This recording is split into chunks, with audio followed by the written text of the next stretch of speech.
How to log in to DirectAdmin. You can log in to DirectAdmin using server IP address and port number, such as https://IP address://2222. If your domain propagates, you can log in to DirectAdmin using a URL such as https://example.com:2222.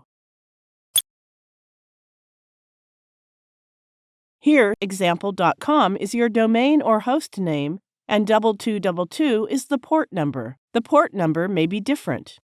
You receive a welcome email from your hosting provider containing the URL and login credential, username, and password. After clicking the given URL in your welcome email, enter your username and password, and then click the Sign In button.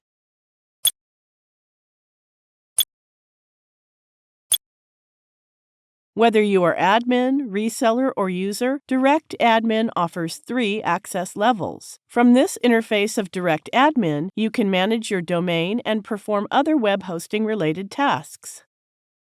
Thank you for watching.